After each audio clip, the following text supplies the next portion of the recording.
Tēnā koutou katoa, everyone. It's lovely to be here, and I am quite well aware that I'm standing between you and drinks, so I will try to make this as entertaining and as concise as possible. Look, I'm here to talk to you really about fast fail and how fast fail has driven a whole new technology platform and what we're doing in the aviation and aerospace industry, and just some of the lessons that we've learned in our 10-year history. Yes, 10 years it's taken us to get to this point. So this is really our story. This is our 10-year adventure from our first subscale prototypes to the very left or right on your screen, to where the prototype that we're currently testing both in the United States and in New Zealand. We had started with, in sort of 2014, with a first full transition flight. So we are vertical takeoff and landing. We do not need a runway anymore, and we are fully electric. And just to make life just that much harder, we're also self-piloted. So that AI that everybody has been talking about today is very much at the centre of what we are doing. So there is no pilot on our plane.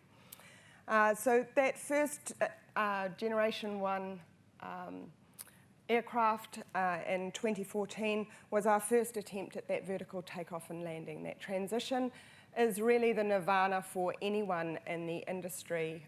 Of the 200 or so projects that are currently in play around the globe, we are one of about a handful that have actually achieved that with a full-scale aircraft. So in 2016, we actually did that with a full-scale product, and we also did it manned at that time.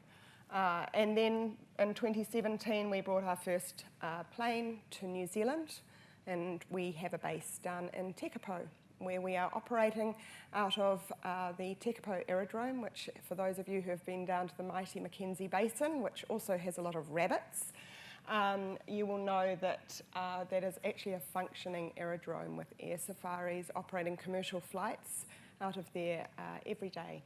So we are operating out of the aerodrome, fully integrated into the airspace down there. So who are we? We are a New Zealand team that is part of an American company, a joint venture between Boeing and Larry Page's Kitty Hawk Corporation, which started about 7 or 8 different projects along the same lines, all around electric aviation. And we are one of the projects that has actually become a joint venture with Boeing, which happened last year. We have currently we've got about 300 people in our company and actively recruiting. For those of you who are interested, just go to the website. Also looking for software engineers. They are a much needed resource. And we have done about 1,200 flights, both in America and in New Zealand, although New Zealand is slightly ahead on the flight testing than America at the moment. There's no competition there.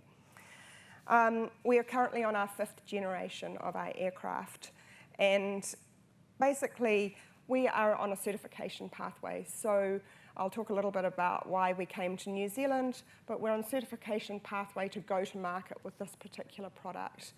Now, as you can imagine, and for those of you who have dealt with regulators, anybody who's dealing with regulators at the moment, actually creating a product is one thing, but getting it certified when it has actually no certification basis is a whole new thing in itself.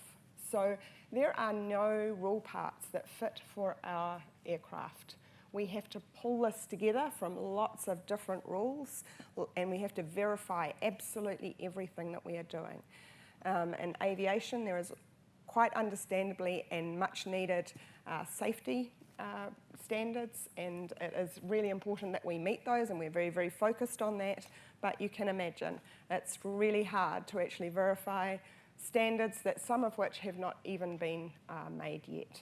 So we're in a constant conversation with the regulators, with communities, and with government about how to actually bring this kind of product to market. So essentially, Cora, as we call her, she has 12 fans, a pusher prop. She's fly-by-wire, which is a first for a small civil aircraft. She has about a 500 foot to 3,000 foot cruise, 100 kilometre range, 180 kilometres at cruise, and she's powered by those 12 independent lift fans that you can see. On the wing, she is virtually silent. As she takes off and lands, she is probably about the sort of same sound as a small helicopter, but a very, very different sound, which hopefully you'll hear a little bit later. It's got 90% less moving parts than a helicopter. And I don't know if any of you know, and this will probably put you off being in a helicopter. Any helicopter pilots here? Oh dear, okay. Ask him about the Jesus bolt. That Jesus bolt goes and the helicopter's not so flash anymore. So this is actually a very, very safe aircraft. We don't have that same kind of single point of failure. And actually we can lose almost 2/3 of our lift fans and still fly perfectly safely and land safely. Just to add to the safety factor, we have a ballistic parachute, which will actually set you down beautifully. We did do testing on that, and our crash test dummy got a stub toe, and that was it. It's pretty much silent over 500 feet, and we've been, as I say, testing for day after day, every day, sometimes up to 6 or 7 times a day, depending on the weather and the conditions in New Zealand and in the United States. So why New Zealand? Why come here? 2016, my former bosses undertook a global search.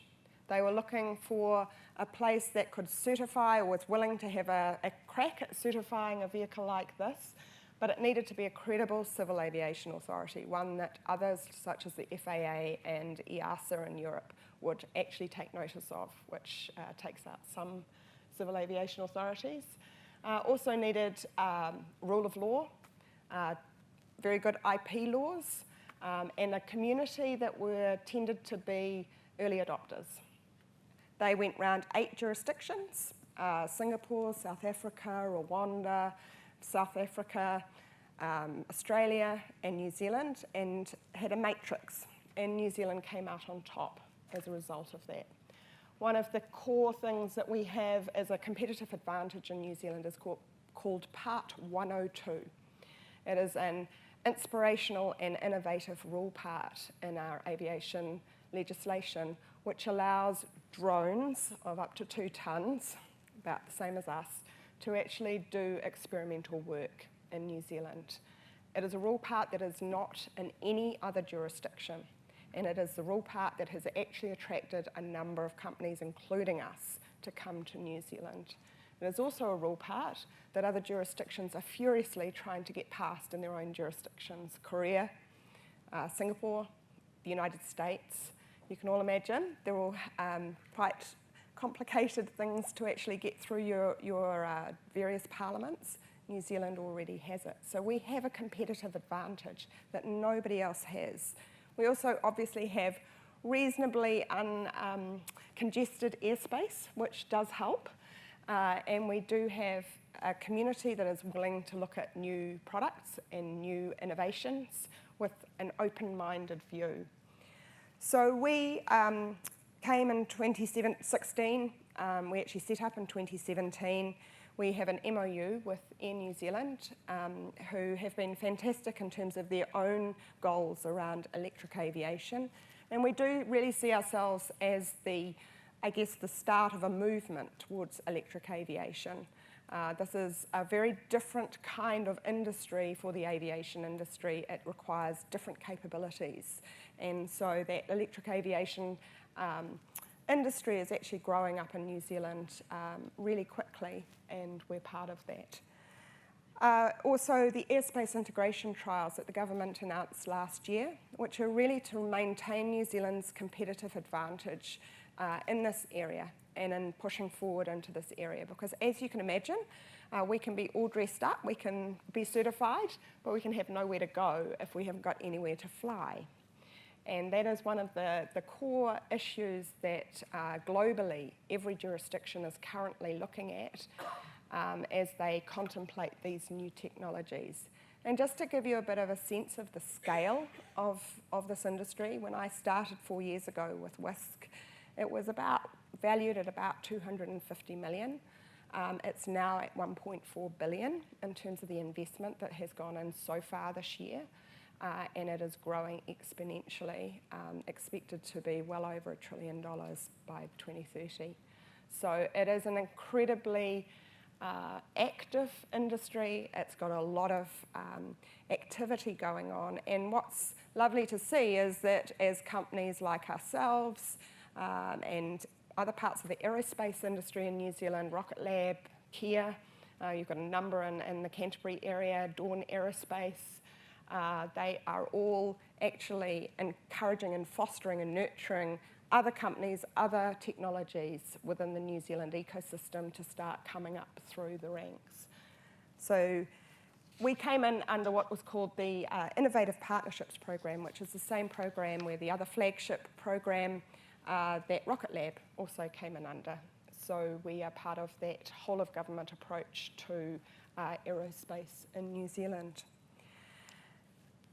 The innovation ecosystem, which I talked a little bit about before, is actually not just about our platform. It's about, obviously, energy storage. It's about vertiport design. There's a number of companies that have already started up around the world to actually design vertiports, design the charging that actually is required for fast charging. We take about 20 minutes to charge, but you can imagine that's quite full-phase power, needing quite a bit of infrastructure around that. So there is a whole industry growing up around that. Site placement, they're multimodal systems. These will not just be Jetson-like landing on your houses for quite some time, I can assure you, and you know, you don't have to be worried about that. They're most likely to be somewhere reasonably close, but you will still have to get there either through an Uber or a bike share or whatever it is, or walking, and then actually taking another multimodal system at the other end of it. So there is a whole multimodal ecosystem that is actually building up around this as well. And obviously the detect and avoid required for airspace integration. That is a whole technology that is yet to be developed. There are a number of companies that are starting on that journey, but to be able to detect and avoid another vehicle in the sky and have that certified is still a whole area that is currently happening. I mean, I'm not sure whether you're aware, but for most of our aviation, it's I see you, you see me, and we avoid each other. So in the last 100 years, there hasn't been a lot of technological advancement to that. So this really is taking aviation into that next stage. A lot of the technologies that we're looking at are the same that you might find on autonomous cars, but obviously a lot more sophisticated. So there is a huge amount going on in that space as well. And building social license. That is one of the areas that is probably the thing that when I talk to LA City or London City, they are most concerned about. They're most concerned about our communities, and particularly the different voices within a community actually having an opportunity to say, how are we going to use what is actually our final resource? We have used our land and we have used our water. Some would argue and say not so well. We now have a real opportunity around the air to actually use that well, to determine how we're going to use it and to set some parameters at the beginning of an industry rather than waiting for it all to descend upon us and then try and work out what the hell we're going to do. So we've been really actively working with government, with communities, with iwi, with our local community and with business in New Zealand to determine how we perceive this air resource and what would be some of the rules that we would expect to see when these sorts of vehicles are actually available to us as consumers. And one of the things that has been probably incredibly rewarding, and we've got a very strong relationship with Ngāi Tahu. We actually have their pokai ao, their young leaders, young STEM leaders. They're actually STEAM leaders. They've got arts in there as well. They actually come to Mountain View, to Silicon Valley, to see our facility up there and to interact with our team there, and they also interact with our team down in Tekapo. And really that is about allowing them to dream, allowing them to see what is possible, about creating connections, about also encouraging them to stay with those subjects that will help them actually be part of this industry, and also as leaders to actually determine what they think should happen to it. So that's been a really fantastic sort of interaction that we've been having. The other side of building social licence, and it's sort of been a little bit of a theme at times during the day, I think, is just, it's not just the people who you think are directly impacted. It's actually they think they are directly impacted. And so let me give you an example. We currently fly over a part of the Mackenzie Basin. We don't actually require the approval of the landowners because we're above 500 feet. Anything above 500 feet, you don't have to have the approval of the landowners. However, those landowners quite justifiably feel like they have some say in what we're doing because we're going over their land. And so we actually have a very, very strong relationship with landowners in the Mackenzie Basin. And we have that conversation about what we're doing, how we're doing it, when we're flying, so that they can actually have some say in that. That is not always the way that companies react. Sometimes they will just say, you haven't got a say in this, I'll just keep doing it. But I do think that in terms of new technologies and bringing new technologies to market, we have to be aware it's not just the people we think are impacted, it's those people who also feel like they've got some investment in it and some say in it. And it's a really big lesson to take out.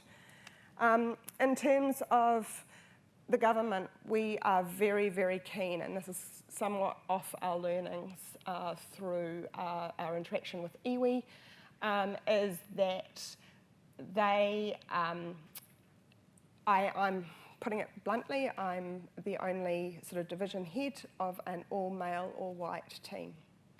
And so when I go to the universities and I ask, where is our diversity?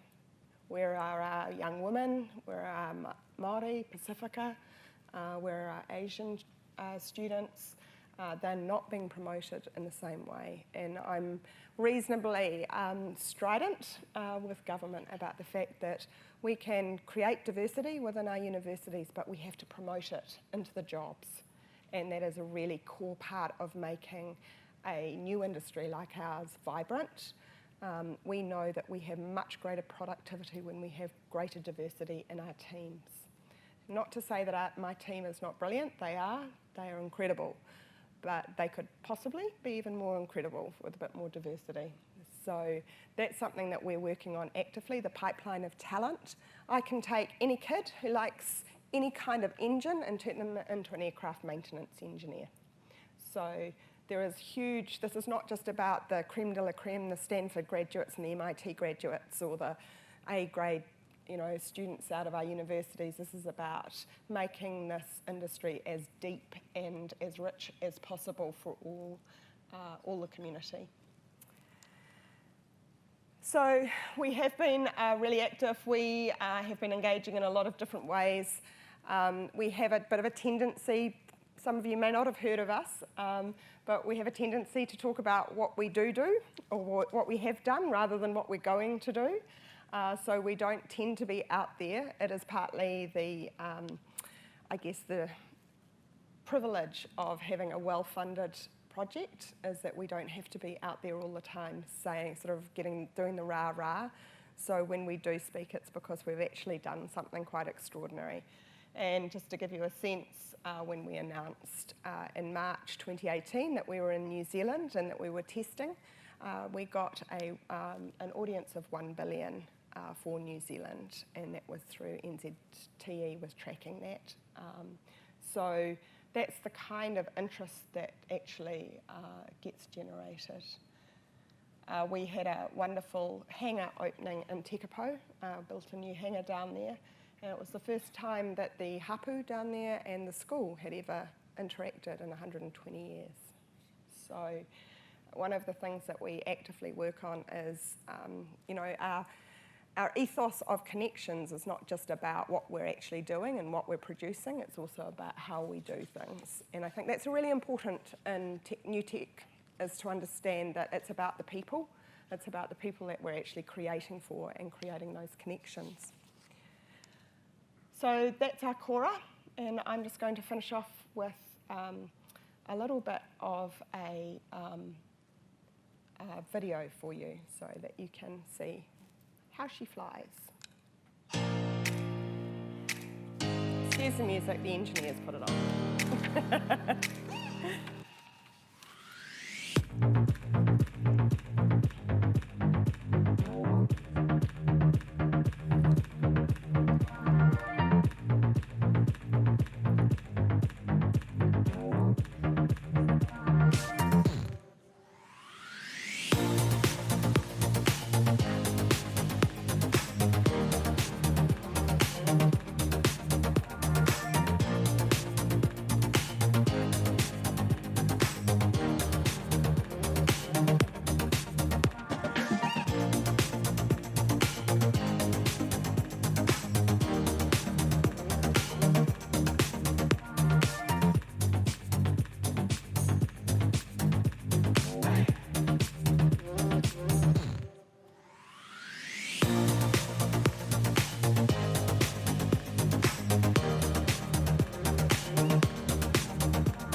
So when you look at that, you go, yeah, that's pretty cool. Just remember it's got no pilot in it.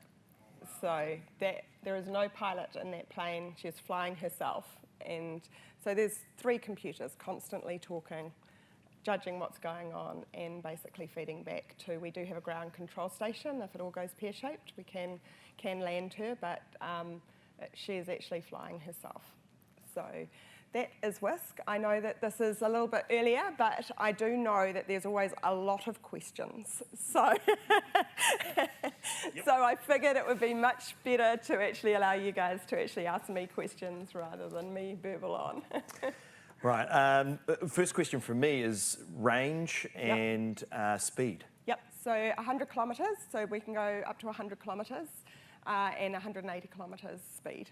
Yep. Nice. Yep. Okay. So it's ideally, that's a small jaunt. You couldn't take it to Wellington. No, we wouldn't be doing a Wellington. You're looking more at that commuter sort of space. You're looking at possibly airport to CBD in Christchurch, airport to CBD in Auckland, Auckland to Waiheke, Auckland to Coromandel is one that a few people are very, very keen on. But yeah, it's those smaller hops, potentially Auckland to Hamilton. So yeah. Right, and we've got loads of questions. So Ian has asked, what's the crossover point for electric to hydrogen power?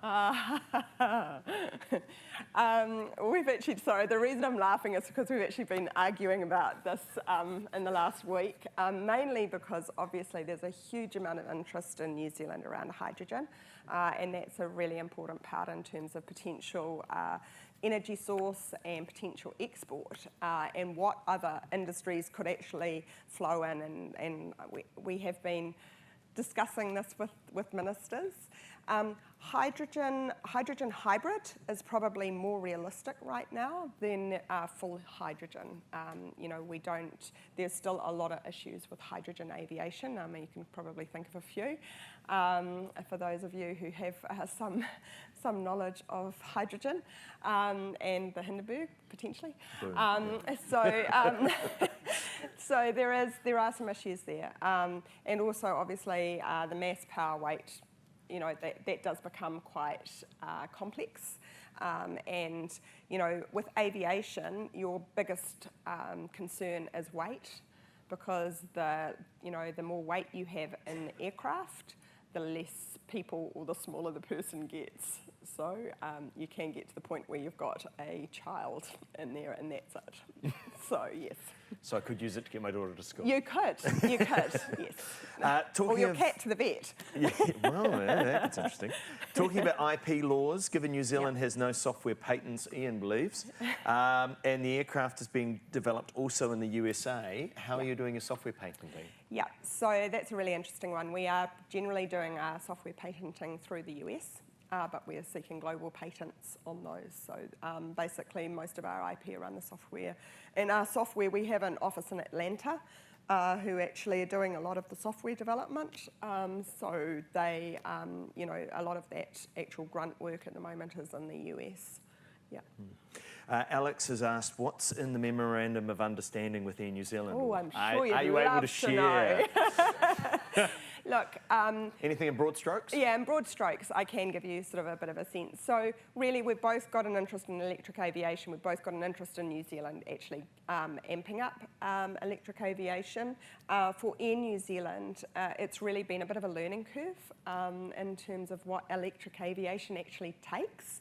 And there's also a little bit around, essentially the biggest investors in the industry at the moment, in the eVTOL industry at the moment, are car manufacturers. Airlines have been quite slow to get involved. Air New Zealand's probably the most progressive airline. We already knew that, but one of the most progressive airlines in terms of actually thinking about the future. And so for them, it's also about knowing what questions to ask, because like any new industry, there's a hell of a lot of vaporware out there, right? There's a lot of people who are saying they're doing things. I mean, we're still waiting for Uber Elevate to declare who's going to be running their Melbourne route in 2023. They're running out of time. So, there's a lot of vaporware out there.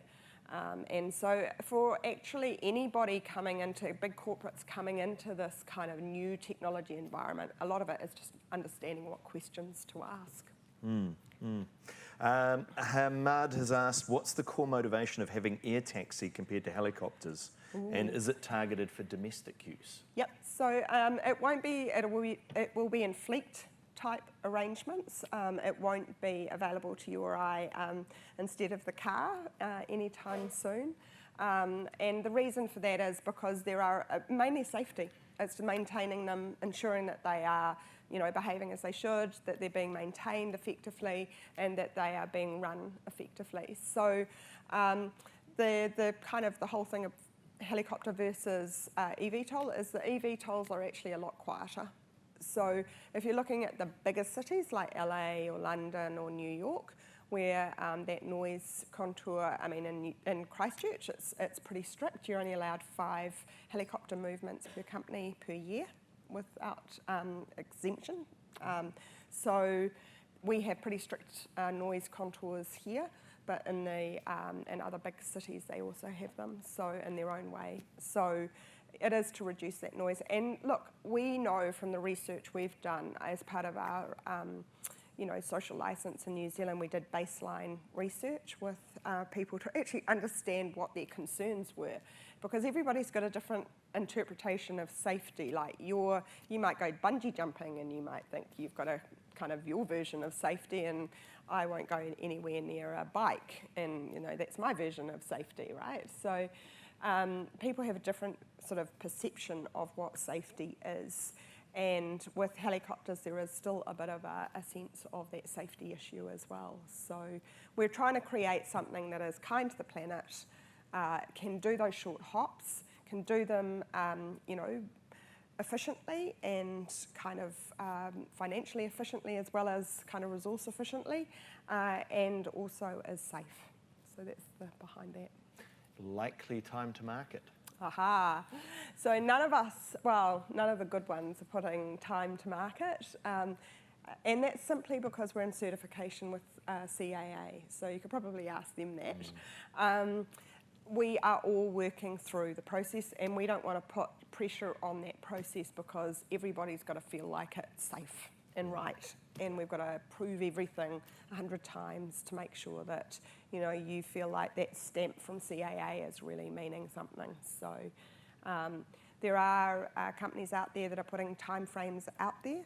A lot of them are also, they need investment.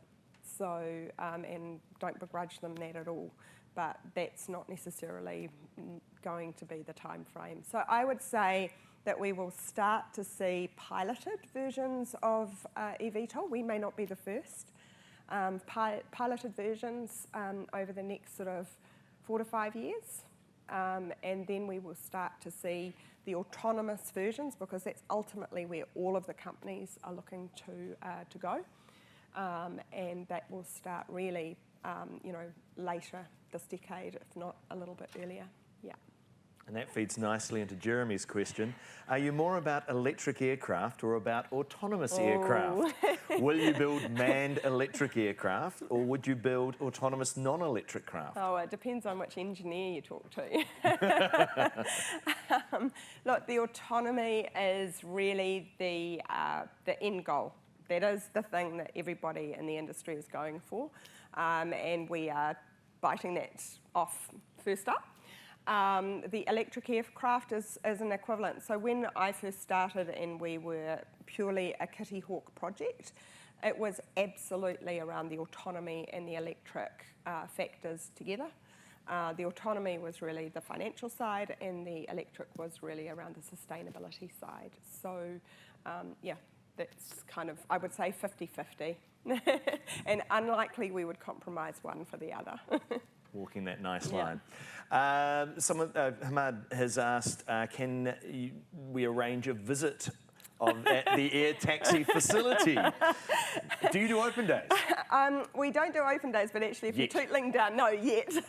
But if you're tootling down past Tekapo, you'll probably see her flying. So, pardon? No, unfortunately, no. It's quite funny. I've had journalists hop off the Air Safaris tours and ring me and go, oh my goodness, I've just seen your plane. Can I have a go? I was like, no, you can't. If you're going past Tekapo, driving out of the township, heading towards Twizel, just have a look on your left, and you never know, you might see a little yellow bird tootling around by herself. Yeah. Nice. Lewis has asked, how does an unmanned vehicle of that size keep in contact with the air traffic control towers? Do you have to fly an agreed path? So this is the whole thing about airspace integration. It's a really, really good question. If you feel like starting to develop detection avoid, you're halfway there. We do have to, that is the next stage. So the airspace integration trials that we will be starting next year, hopefully, will be very much, and possibly not with Cora, with another vehicle, but we'll be working with the New Zealand government, with the Airways New Zealand, CAA, and the New Zealand government around how do these vehicles actually integrate into airspace, and testing the handoff for ATC, for air traffic control, into controlled airspace. So actually developing the protocols and the rules that can then be really broadcast internationally, because globally all of the aviation authorities are desperate for this kind of data, and they really want to understand how to do it. But of course, in other jurisdictions, it's much harder to achieve, because you've got, either you haven't got the connection between your civil aviation authority and your air traffic control that we have. We've got all of the kind of the right ingredients to make it work. So that will be one of the key things. I think what we'll initially find is that these vehicles will almost have like a highway in the sky, that they were a sort of a set track that they will be working to. But there's a whole lot of other aspects to that need to be worked out too. Yeah. Have you flown in it? No. No, and I'm not even first on the list. So has anyone flown in it yet? No. So the last person that flew in it was in our prototype, was in Generation 3, and that was the flight test pilot. He actually had to lose quite a bit of weight to get in. He's not, I'm not saying anything about his size, he had to lose weight because, again, that weight to power issue. And he's actually gone to one of the, to Boom, to one of the hypersonic projects since then. Lovely guy. So, yeah, we've only had that one flight test pilot who's actually been in it. So, yeah, so that's something we're all bated breath for. Yeah. Any issues with bird strike yet? No, we haven't. And in fact, we are currently doing quite a lot of work on that. The birds seem to be pretty canny at keeping away from her, and she's high enough. So it's really only the takeoff and landing where you've got an issue. We have done testing on what would happen if there was bird strike, and there wouldn't be a lot of bird left, unfortunately. So, yeah, we'd prefer to just keep them well away than actually have them. And again, because we don't have the same, probably the same issues with, you know, we've got 12 lift fans, so if one does get hit, then you've still got 11 that work perfectly well. So it doesn't actually impact on safety. It's just actually something we just don't want to happen. Maximum height? That it can go up to? Yep. Can go up to about 3,000 feet, but you wouldn't really want that. There's a sweet zone. Yeah. And last question from Blair. Why commuter craft and not commercial applications such as crop spraying, deliveries, etc.? Yeah, so cargo is actually the one that everybody's playing with in the industry.